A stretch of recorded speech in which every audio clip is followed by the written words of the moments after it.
Hi everybody, welcome to how to make coffee on Beacon's terrifying coffee machine. I say terrifying because that's how everybody perceives it, but it's really very easy. So I'm going to demystify it for you. Okay, so here we are in Beacon's kitchen. This is the coffee machine. It's pretty easy. The first thing you want to do is actually read the instructions. Follow it step by step. That's all you have to do. Typically when we're making the coffee, one person has to arrive about an hour early.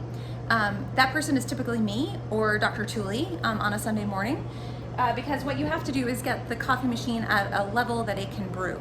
So the first thing you're gonna wanna do, or Thule or I will do it, is actually take it from on this dial, from off, all the way up to 10.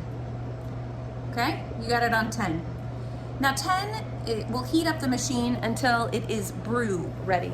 And you'll find that it is brew ready, typically 45 minutes to an hour after you put it to 10. You'll find that it's brew ready right here. There is a little dial, and that dial will start to move all the way into the red.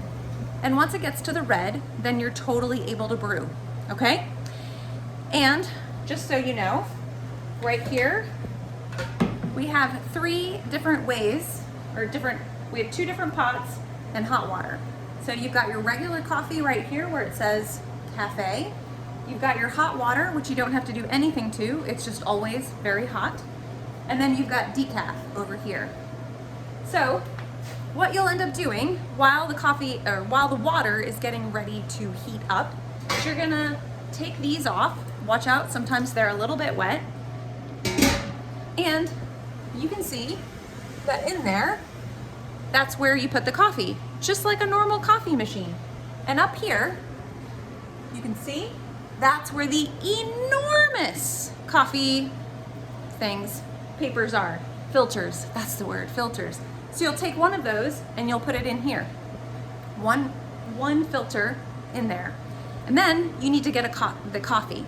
The coffee is right underneath in this freezer that's right underneath the coffee machine. Not the fridge, which is behind me, but the freezer. You'll open it. The coffee is donated by R.P. Marosh, a member of the congregation. It's fair trade coffee. In those little white bags that you can see right there, we have decaf and caffeinated. Decaf is listed on the bottom if it is decaf. If it is not, there will be nothing. You will take, typically, I'll tell you, for a Sunday in which we have 2 services, you'll take that whole pack of coffee and you'll pour it into the filter. And you'll kind of smooth it around so that it's not like mounded, right? It's not in a mound. Oh, here's the important thing. When you're ready to brew, remember, when this is red, you will move this handy dandy water valve, and you'll move it to the center, so it's right into the center, because what it does is it spews water so that the water goes everywhere so that all of the coffee gets wet. You'll put the lid on, because if you don't put the lid on, the water sprays anywhere. It's very, very hot and it'll spray in your eyes, okay? Maybe that's the only terrifying part of making coffee. You'll put the lid back on. You have to do it the right way. So it goes on, and then you'll see this is the brew button. So then I'm not gonna do it now because I don't have any coffee in there, but you'll take this, it's a little dial, there's a red dot, and you can see here that it's a full batch or a half batch. We typically make a half batch when we only have 1 service, okay? 1 service, half a batch, 2 services, a full batch. And so you're gonna move this dial all the way to full batch when it's full batch, or move it to half batch, and then it starts. It takes like all of 3 minutes. It's a very, very short time. You'll hear it. It'll start to brrr, and just like that, that's exactly what it does. And you'll hear it finish. Now, then you can make the decaf. It's exactly the same process, except the one thing you're gonna wanna note before you make the decaf is the dial still set on brew? Because sometimes it takes a lot of energy to brew the coffee, and the temperature goes down a little bit. It'll only take a couple minutes to go back into the red. So then, you will take the lid off of the caffeinated. I know, this is great video editing, isn't it? You will move the water valve out of there, put the lid back on, and move the water valve into the decaf because you've already put the filter and the decaf coffee in there. You will again move this handle to full batch or half batch, depending on how much you're making. And then a couple minutes later, you have decaf coffee and caffeinated coffee. Should you forget, here is this video and instructions. There's instructions right there. There's also instructions over here, right by the door. You'll never not know what the instructions are. They're right there. So now you've brewed the coffee. The terrifying bit is in fact over. So now you want to put it into these urns. Can you see them? They're the urns. Now you can see that this is too tall to fit under here. So you're not going to want to do that. You are going to want to use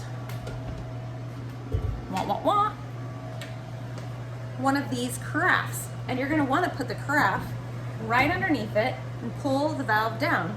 Fill it up. And then once it's filled, you're going to want to take it over to this other carafe and dump it in there. Once you've dumped it in there and filled it all the way up, you can put the lid on. But before you put the lid on, there is one very important thing you have to put in there, and that is the pump, because otherwise no one will be able to get coffee.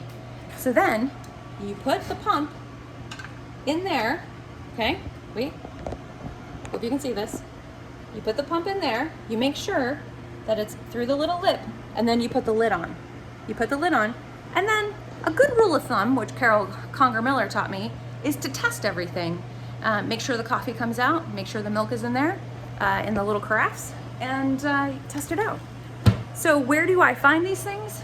Right above the dreaded coffee machine. You've got your filters.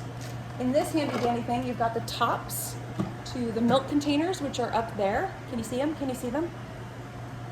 And then on this side, you've got the big carafes and the little carafes, and typically they're all here. If they're not here, it's because nobody put them away. It's important that you put them away. And they'll be probably right here or over by the dishwasher. Oh, one last important thing. You're probably not 6'5". I'm not 6'5". So how do you reach that thing up there? You can always get a team member who is 6'5". Totally recommend that. Or you can use this handy dandy step stool. I use it all the time, and it helps me get to those things that are high up there. I think that's it. Thanks very much for watching. 7 minutes. Whew.